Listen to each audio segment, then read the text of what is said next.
नमस्कार, आदाब, सत श्री अकाल। मैं शिल्पी आप सबका फिर से एक बार स्वागत करती हूँ आज के इस वीडियो में। आइए आज हम यहाँ पर कुछ और नए प्रश्नों को लेकर उपस्थित हुए हैं, उनको देख लेते हैं। और जिन लोगों ने पेपर दिया है आर का, उनका पेपर कैसा हुआ है प्लीज़ लेट मी अपडेट। और क्या क्या चीज़ें हैं जिसमें आपको डिफ़िकल्टी आई है, और यूपीपीएससी एग्ज़ाम के लिए और आप क्या चीज़ नए प्रोग्राम्स चाहते हैं वो ज़रूर हमें कमेंट बॉक्स में कमेंट करिए। जो बच्चे नए हैं मैं उनको बता देना चाहती हूँ, आप मुझे फॉलो कर सकते हैं मेरे इंस्टाग्राम हैंडल पर। ये मेरा टेलीग्राम चैनल है, आप इसे ज्वाइन कर लीजिए। यहाँ कोई क्वेरी है, कोई प्रश्न है, कुछ पूछना है, कुछ समस्या है, तो आप यहाँ पर मुझे इस ग्रुप में ज्वाइन करके पूछ सकते हैं। ठीक है, डिस्कशन ग्रुप इसमें पिंड है, उसको क्लिक करके आप वहाँ पर बात कर सकते हैं। वीडियो पसंद आते हैं तो लाइक करें, शेयर करें, और चैनल को अब तक सब्सक्राइब नहीं किया तो प्लीज़ सब्सक्राइब करें। आगे बढ़ते हैं अपनी वीडियो में, जिसमें हम पहले प्रश्न को देखते हैं। निम्नलिखित में से किस एक पुरा स्थल से पाषाण संस्कृति से लेकर हड़प्पा सभ्यता तक के सांस्कृतिक अवशेष प्राप्त हुए? आभरी, मेहरगढ़, कोटडीजी, कालीबंगन। तो देखिए, मेहरगढ़ पुरास्थल से पाषाण संस्कृति से लेकर हड़प्पा संस्कृति तक के सांस्कृतिक अवशेष मिलते हैं। ठीक है, इस कारण से इस प्रश्न का उत्तर ऑप्शन बी हो जाएगा। गंगा घाटी में धान की खेती का प्राचीनतम प्रमाण कहाँ से मिला है? लोहरादेव, सेनुवार, सोहगौरा, कौशाम्बी। तो आप देखेंगे ये मध्य गंगा घाटी में स्थित संत कबीर नगर यानी कि उत्तर प्रदेश के लोहरादेव गांव में धान की खेती से प्राचीनतम प्रमाण 7000 ईसा पूर्व से प्राप्त हुए, यानी कि ऑप्शन ए यहाँ पर करेक्ट हो जाता है। वैदिक काल में किस जानवर को अघन्य माना गया है? इसके ऑप्शंस हैं आपके यहाँ पर बैल, भेड़, गाय और हाथी। वैदिक काल में गाय को अघन्य यानी कि ना मारने वाले योग्य यानी कि ना मारने योग्य माना गया है, और इसीलिए ऑप्शन सी यहाँ पर करेक्ट हो जाता है। क्लियर है। महावीर का प्रथम अनुयायी कौन बना था? जमालिस, यशोदा, अड़ुज्जा, त्रिशला। तो यहाँ पर जो है ज्ञान प्राप्ति के बाद महावीर ने अपना पहला उपदेश राजगृह में विपु लाचल पहाड़ी पर बराबर नदी के तट पर दिया, और इनका प्रथम शिष्य जमाता जमाली बना। और वैशाली के राजा चेटक जो इनके मामा भी थे और शिष्य बने, चंपा नरेश दधिवाहन भी शिष्य बने, और दधिवाहन की पुत्री चंदना इनकी प्रथम भिक्षुणी बनी थी, यानी कि ऑप्शन ए जमालिस जो है इस प्रश्न का करेक्ट आंसर होगा। गौतम बुद्ध की माँ किस वंश से संबंधित थी? शाक्य वंश, माया वंश, लिच्छवी वंश, कोलीय वंश। तो गौतम बुद्ध का जो जन्म है लगभग 563 ईसा पूर्व में कपिलवस्तु के समीप लुम्बिनी वन में हुआ था, और उनके पिता शतोधन कपिलवस्तु के शाक्यगढ़ के प्रधान थे। उनकी माता का नाम माया देवी था जो कोलीय गणराज्य की कन्या थी, और गौतम बुद्ध के बचपन का नाम सिद्धार्थ था। ऑप्शन डी यहाँ पर करेक्ट हो जाता है। भारत में किस शिलाश्रय से सर्वाधिक चित्र प्राप्त हुए? घगरिया, भीमबेटका, लेखाइया, आदमगढ़। तो यहाँ पर भीमबेटका की जो खोज का श्रेय है वो उज्जैन विश्वविद्यालय के प्रोफेसर वाकड़कर को है, और ये गुफाएं मध्य प्रदेश की राजधानी भोपाल से 60 किलोमीटर दक्षिण में भीमबेटका नामक पहाड़ी पर स्थित है, और होशंगाबाद से भोपाल की ओर जाने वाली रेल लाइन पर बरखेड़ा और उत्वेदुल्लागंज स्टेशनों के मध्य स्थित है। और ये स्थान जो है मियाँ परसू यानी कि भीमपुरा नामक आदिवासी गांव से 22 किलोमीटर की दूरी पर स्थित है, और इसमें प्रस्तर सामग्री प्राप्त हुई है जो कि 30,000 ईसा पूर्व से 10,000 ईसा पूर्व की पहले की, और इस पहाड़ी पर लगभग 600 प्राचीन गुफाएं भी प्राप्त हुई हैं, जहाँ करीब 275 गुफाओं में चित्रों के अवशेष प्राप्त हुए। यहाँ एक विशिष्ट चित्र संसार रचा गया है, और इसी विस्मयपूर्ण प्रागैतिहासिक चित्र शतराएं अन्यत्र कहीं हमें देखने को नहीं मिलती हैं, इसलिए ऑप्शन बी यहाँ पर करेक्ट हो जाता है। सारनाथ स्तंभ का निर्माण किया था हर्षवर्धन ने, अशोक ने, गौतम बुद्ध ने, कनिष्क ने। तो ये अशोक के स्तंभों की संख्या निश्चित नहीं है। ठीक है, फाहयान ने 6 और हुएनसांग ने 15 स्तंभों का उल्लेख किया है, लेकिन वास्तविक संख्या इससे कहीं अधिक है, और ये लगभग 30 रही होगी। और स्तंभों में कुछ विशेष रूप से उल्लेख किया गया, जैसे कि बसार सिंह शीर्ष स्तंभ, संकिशा गज शीर्ष स्तंभ, रमपुरवा वर्ष वृष शीर्ष स्तंभ, लहरिया नंदनगढ़ शीर्ष स्तंभ, रमपुरवा सिंह शीर्ष स्तंभ, सांची जो है चतुर्सिंह शीर्ष स्तंभ, सारनाथ चतुर्सिंह स्तंभ। इस प्रश्न का उत्तर क्या हो जाएगा? ऑप्शन बी हो जाएगा। ठीक है, योग दर्शन के प्रतिपादक है पतंजलि, योगी गोरखनाथ, स्वामी रामदेव, शंकराचार्य। तो योग दर्शन सांख्य के साथ घनिष्ठ रूप से संबद्ध है। ये वस्तुतः सांख्य का व्यवहारिक पक्ष है। इसका प्रवर्तक महर्षि पतंजलि को माना जाता है, जिनका ग्रंथ योग सूत्र इस दर्शन का मूल है। और योग का शाब्दिक अर्थ है मिलन, यानी कि आत्मा का परमात्मा के साथ मिल जाना। ऑप्शन ए यहाँ पर करेक्ट हो जाता है। निम्नलिखित में से कौन एक बौद्ध ग्रंथ 16 महाजनपदों का उल्लेख करता है?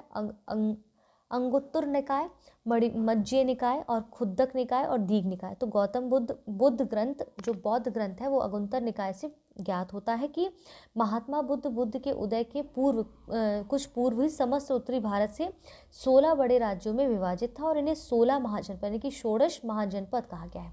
और इनके नाम क्या क्या है जरा देख लीजिए एक बार, जैसे काशी, कौशल, अड़ग, मगध, बज्जी, मल्ल, चेदी, वत्स, कुरु, पंचाल, मत्स्य, शूरसेन, अस्सक यानी कि अश्मक, अवंती, गंधार, कंबोज, ये सब क्या है 16 महाजनपद है। ठीक है, तो इस प्रश्न का उत्तर क्या हो जाएगा, ऑप्शन ए अगंतुर निकाय।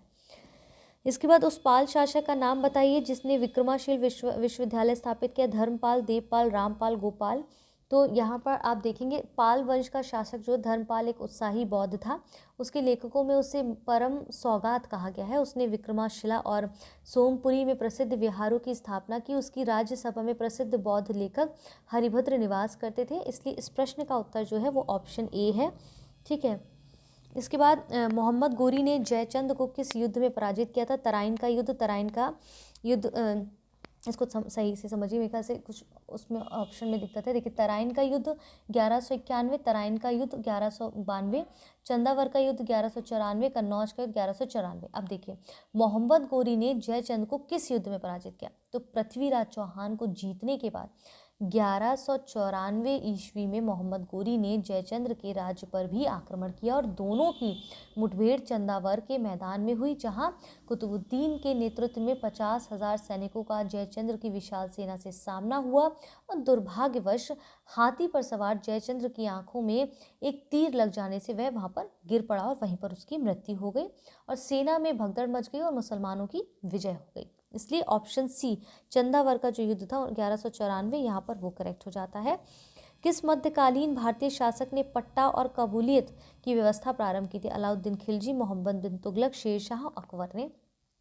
शेरशाह का विश्वास था कि साम्राज्य को स्थायित्व प्रदान करने के लिए कृषकों को सुखी और संतुष्ट रखना बहुत ज़रूरी है और राज्य की ओर से हर कृषक को एक पट्टा दिया जाता था जिसमें कृषक का नाम, खेत का विवरण और उसका भूराजस्व के रूप में वसूली की जाने वाली धनराशि वहाँ पर मेंशन होती थी और किसान राज्य को कबूलियत प्रदान करता था जो एक प्रकार से उसकी स्वीकृति थी कि वह भूराजस्व की निश्चित धनराशि चुकता करेगा और पट्टा और काबूलियत एक प्रकार से राज्य और कृषक के मध्य एक समझौता है। ठीक है, इसलिए इस प्रश्न का उत्तर ऑप्शन यहाँ पर क्या हो जाएगा, ऑप्शन सी शेरशाह हो जाएगा। ठीक है, मुगलों और मेवाड़ के राणा के मध्य चित्तौड़ की संधि किस शासक के शासनकाल में हस्ताक्षरित हुई थी। अकबर, जहांगीर, शाहजहां, औरंगजेब।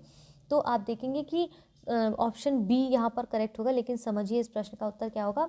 1615 में मेवाड़ के राजा अमर सिंह और बादशाह जहांगीर के मध्य चित्तौड़ की संधि हुई जिसके अनुसार राणा ने बादशाह की अधीनता स्वीकार की और दूसरे राणा ने अपने पुत्र युवराज कर्ण को अपनी सेना के साथ बादशाह की सेवा में भेजने का वचन दिया और तीसरे चित्तौड़ का दुर्ग इस शर्त पर राणा को लौटाया गया कि वह ना तो उसकी किलेबंदी करेगा ना ही उसकी मरम्मत करवाएगा। ठीक है, तो ऑप्शन बी यहाँ पर जैसा कि मैंने कहा करेक्ट होगा। निम्नलिखित में से किस ब्रिटिश अधिकारियों ने लखनऊ में अपना जीवन खोया था। जनरल जॉन निकल्सन, जनरल नील, मेजर जनरल हैकलॉक और सर हेनरी लॉरेंस। ठीक है, निम्नलिखित कूट से सही उत्तर का चयन करना है हमें यहाँ पर। तो देखिए यहाँ पर सही जो है चयन करना होगा वो क्या है, जनरल जॉन निकल्सन दिल्ली में मारा गया था और इसमें बाकी के जो शीर्ष 3 लखनऊ में मारे गए थे। ठीक है, तो निकल्सन जो है दिल्ली में मारे गए थे, बाकी 3 लखनऊ में मारे गए थे। तो कहने का तात्पर्य कि ऑप्शन सी यहाँ पर 2 और 3 और 4 सही जो है लखनऊ में अपना जीवन खोया वो कौन कौन से थे, जनरल नील, मेजर जनरल हैकलॉक और सर हेनरी लॉरेंस। ठीक है, अगला है गदर पार्टी की स्थापना हुई थी अफगानिस्तान में, वर्मा में, इंग्लैंड में, संयुक्त राज्य अमेरिका में। तो गदर पार्टी की स्थापना 1 नवंबर 1913 को लाला हरदयाल ने सैन फ्रांसिस्को यानी कि अमेरिका में की थी। ठीक है, ऑप्शन डी यहाँ पर करेक्ट हो जाएगा। इसके बाद है निम्नलिखित में से भारतीय राष्ट्रीय कांग्रेस के किस अधिवेशन में महात्मा गांधी ने कहा था कि गांधी मर सकते हैं परंतु गांधीवाद सदैव बना रहेगा। रामगढ़ अधिवेशन 1940, लाहौर अधिवेशन 1929, कलकत्ता अधिवेशन 1928, कराची अधिवेशन 1931। तो यहाँ पर आप देखेंगे कि 45वां जो कांग्रेस अधिवेशन हुआ था, ठीक है, मार्च 1931 में कराची में, इस अधिवेशन की अध्यक्षता वल्लभ भाई पटेल ने की थी और इस अधिवेशन में गांधी ने कहा था कि गांधी मर सकता है लेकिन गांधीवाद सदैव जिंदा रहेगा। इसलिए ऑप्शन डी यहाँ पर करेक्ट हो जाता है। ठीक है। अब है जियात रंग आंदोलन कहाँ प्रारंभ हुआ था? नागालैंड में, त्रिपुरा में, मणिपुर में, मिजोरम में। ठीक है, तो ये जो है आप देखेंगे कहाँ पर हुआ था? मणिपुर में हुआ था। क्लियर है? जियात रंग आंदोलन मणिपुर में हुआ था। निम्नलिखित को कालक्रम के अनुसार व्यवस्थित करना है, सही उत्तर का चयन कर कूट से बताइए। असहयोग आंदोलन, सविनय अवज्ञा आंदोलन, खिलाफत आंदोलन, ठीक है, भारत छोड़ो आंदोलन। तो यहाँ पर क्या है? 1919 में आपका क्या हुआ? खिलाफत आंदोलन। ठीक है, इसकी शुरुआत हुई। 1920 में आपका असहयोग आंदोलन शुरू हुआ। 1930 में आपका सविनय अवज्ञा आंदोलन हुआ। 1942 क्विट इंडिया मूवमेंट। ठीक है, अब क्रम क्या होगा? 3-1-2-4, 3-1-2-4 ये होगा ना, ऑप्शन सी होगा कि नहीं होगा? करेक्ट है ये। अब आगे बढ़ते हैं। वर्ष 1928 में हिंदुस्तान सोशलिस्ट रिपब्लिकन एसोसिएशन की स्थापना कहाँ हुई थी? कानपुर, दिल्ली, इलाहाबाद, लाहौर। तो कहाँ हुई है? 1928 को फिरोज शाह कोटला मैदान दिल्ली में उत्तर भारत के युवा क्रांतिकारियों की एक बैठक हुई और युवा क्रांतिकारियों ने सामूहिक नेतृत्व को स्वीकारा और समाजवाद की स्थापना करने के लिए अपना लक्ष्य निर्धारित किया और संगठन का नाम हिंदुस्तान सोशलिस्ट रिपब्लिकन एसोसिएशन रखा गया। इसलिए इस प्रश्न का उत्तर क्या होगा? ऑप्शन बी हो जाएगा। ठीक है, अगला प्रश्न क्या है यहाँ देखिए। गांधी जी को किसने सर्वप्रथम राष्ट्रपिता कहकर संबोधित किया था? सुभाष चंद्र बोस, रविन्द्रनाथ टैगोर, सरदार वल्लभ भाई पटेल, पंडित जवाहरलाल नेहरू। तो यहाँ पर होंगे सुभाष चंद्र बोस ने 4 अगस्त 1944 ईस्वी को रंगून रेडियो से महात्मा गांधी को राष्ट्रपिता के नाम से संबोधित किया। गांधी जी को किसने? ठीक है, तो यहाँ पर ऑप्शन क्या हो जाएगा? यहाँ पर ऑप्शन हो जाएगा आपका ऑप्शन ए हो जाएगा। ठीक है, ऑप्शन ए हो जाएगा। अगला प्रश्न क्या कहता है आज का हमारा यहाँ पर? तो अगला प्रश्न है यहाँ पर देखिए, नीचे दो वाक्यांश दिए गए हैं। ऊपर प्रश्न हमने देख लिया था। नीचे दो वाक्यांश दिए गए हैं। पहला कथन है मोहनजोदाड़ो और हड़प्पा नगर अब विलुप्त हो गए हैं। दूसरा कथन कारण है वे खुदाई के दौरान प्रकट हुए थे। ठीक है, कौन सा एक सही है वो हमें यहाँ बताना है इसके माध्यम से। क्लियर है? तो चलिए इसको समझते हैं। देखिए, मोहनजोदाड़ो और हड़प्पा नगर सैंधव सभ्यता के दो प्रमुख नगर हुआ करते थे जिनकी खोज उत्खनन के दौरान हमें पता चलती है राखालाल दास बनर्जी और दयाराम साहनी के द्वारा। ठीक है, प्रेजेंट टाइम में ये नगर विलुप्त हो गए और इसीलिए कारण आर और कथन दोनों सही है और कथन कारण का सही स्पष्टीकरण भी करता है। इसलिए इस प्रश्न का उत्तर ऑप्शन ए हो जाएगा। स्थापित सिंधु घाटी सभ्यता जिन नदियों के तट पर बसी थी वे थी सिंधु, चेनाब, झेलम और गंगा। तो यहाँ पर जो है ऑप्शन बी यानी कि पहले, दूसरा, तीसरा, सिंधु, झेलम और चेनाब, नॉट गंगा। बौद्ध धर्म यानी कि इस प्रश्न का उत्तर क्या हो जाएगा? ऑप्शन बी हो जाएगा। बौद्ध धर्म के विस्तार के कारणों में सम्मिलित है धर्म की सादगी, दलितों के लिए विशेष स्थानीय भाषा का प्रयोग, दार्शनिक द्वारा वैदिक भावना की सुदृढ़ता और नीचे दिए गए सही उत्तर का चयन करना है। तो बौद्ध धर्म के विस्तार के कारणों में से सम्मिलित था। देखिए, यहाँ पर जो है इस प्रश्न का उत्तर है ऑप्शन सी यानी कि सारे ही कथन जो है इससे संबंधित है। ऑप्शन सी करेक्ट हो जाएगा। अशोक द्वारा स्थापित सबसे सुरक्षित स्तंभ है लोहरिया, नंदनगढ़, सांची का, सारनाथ का, कौशाम्बी का।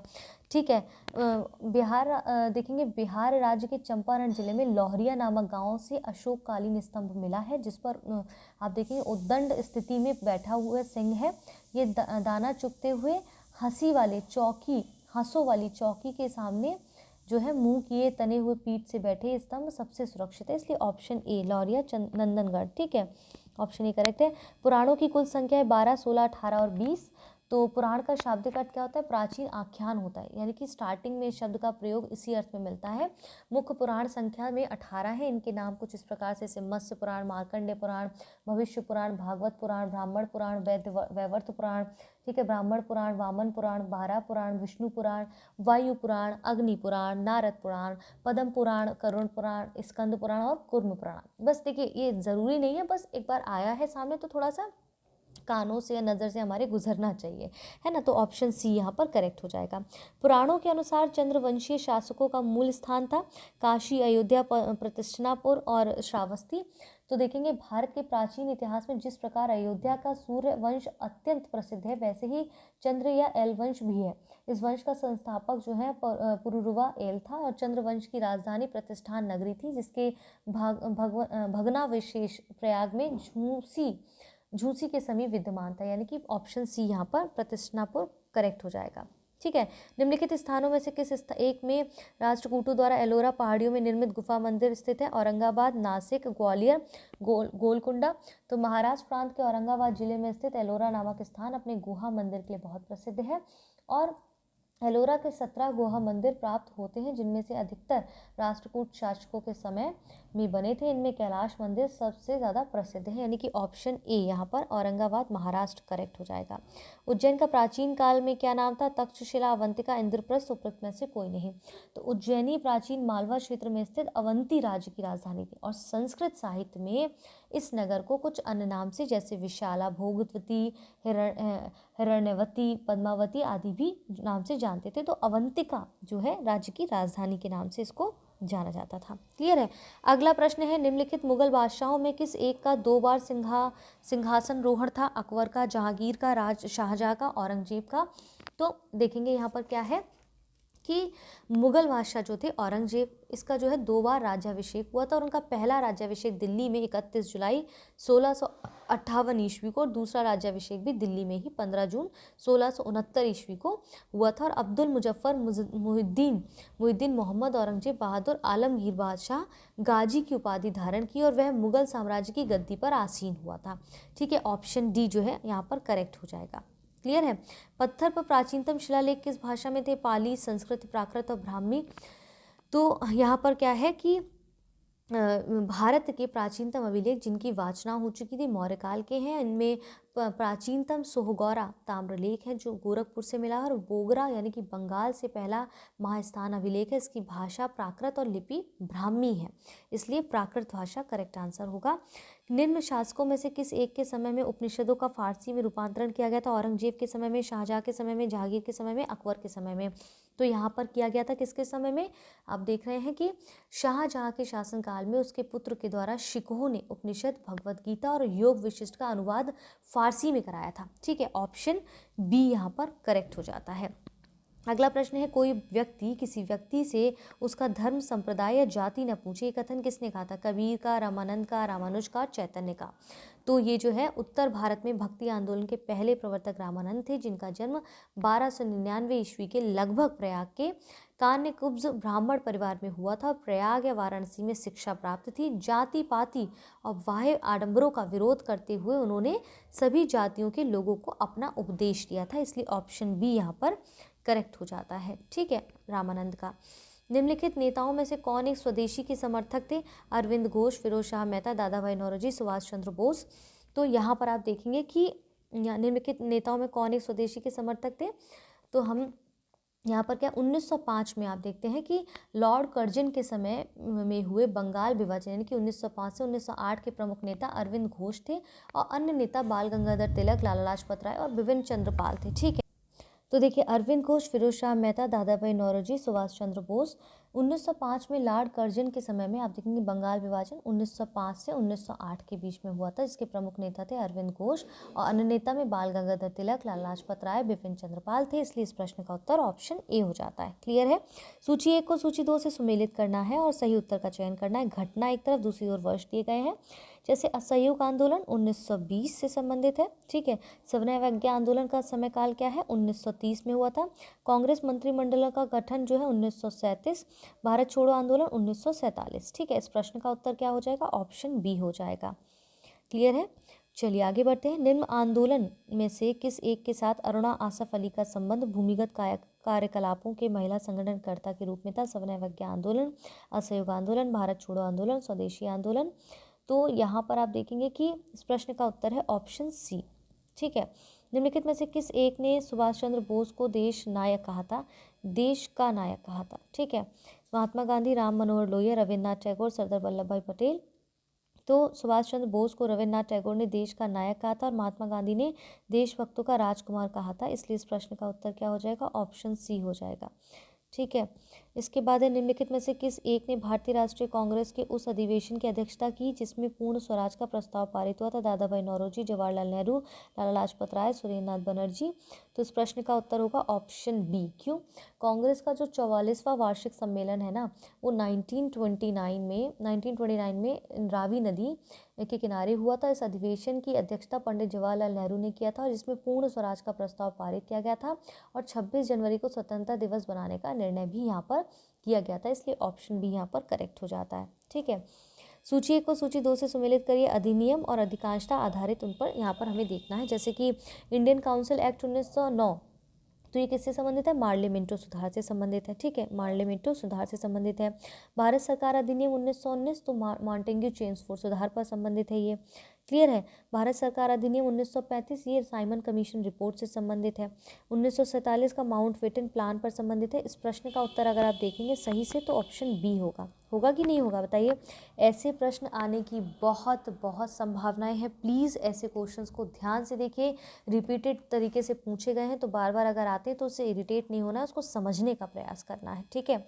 भारतीय स्वतंत्रता संघर्ष से संबंधित नीचे 4 घटनाएं वर्णित हैं। घटनाओं के नीचे दिए गए कूट का प्रयोग कर सही उत्तर सही क्रम का को चुनना है। द्वितीय गोलमेज सम्मेलन, भारतीय राष्ट्रीय कांग्रेस का कराची अधिवेशन, भगत सिंह को फांसी, गांधी इरविन समझौता। ठीक है, तो आप यहाँ पर देखेंगे कि जो है गांधी इरविन समझौता 5 मार्च 1931 को हुआ था। भगत सिंह को फांसी 23 मार्च 1931 को दी गई। भारतीय राष्ट्रीय कांग्रेस का कराची अधिवेशन 29 मार्च 1931 को हुआ था। द्वितीय गोलमेज सम्मेलन 17 सितंबर से 1 दिसंबर 1931 को हुआ था। सही क्रम अगर देखें तो ऑप्शन सी होगा। पहले होगा गांधी इरविन समझौता, फिर होगा भगत सिंह की फांसी, फिर होगा भारतीय राष्ट्रीय कांग्रेस का कराची अधिवेशन, फिर द्वितीय गोलमेज सम्मेलन। ठीक है। निम्नलिखित में से किस एक ने 1916 में लखनऊ में आयोजित भारतीय राष्ट्रीय कांग्रेस के वार्षिक अधिवेशन की अध्यक्षता की थी? Annie Besant, Lala Lajpat Rai, Motilal Nehru, AC Majumdar. तो यहाँ पर क्या है कि कांग्रेस का जो 31वां अधिवेशन हुआ लखनऊ में दिसंबर 1916 में हुआ था, जिसकी अध्यक्षता अंबिका चरण मजूमदार ने की थी। इसी अधिवेशन में कांग्रेस और लीग में समझौता हुआ जिसे लखनऊ पैक्ट के नाम से जाना जाता है। इसलिए इस प्रश्न का उत्तर ऑप्शन डी हो जाएगा। ठीक है, इस प्रश्न का उत्तर ऑप्शन डी हो जाएगा। क्लियर है यहाँ तक? कोई डाउट है, कोई समस्या, तुरंत कमेंट बॉक्स में पूछेगा। कमेंट कर सकते हैं कोई चीज़ नहीं समझ आती है पहले, लेकिन पूरा वीडियो को सुनिए, समझिए, अपना प्रैक्टिस निरंतर करते रहिए। आने वाली परीक्षाओं में बहुत महत्वपूर्ण होगा। फिलहाल के लिए इस वीडियो को यहाँ तक सुनने के लिए बहुत बहुत शुक्रिया। अगर वीडियो आपको पसंद आई तो प्लीज़ लाइक करें, वीडियो को ज़्यादा से ज़्यादा लोगों के साथ शेयर करें और चैनल को अब तक सब्सक्राइब नहीं किया तो प्लीज़ सब्सक्राइब करें। तब तक के लिए धन्यवाद।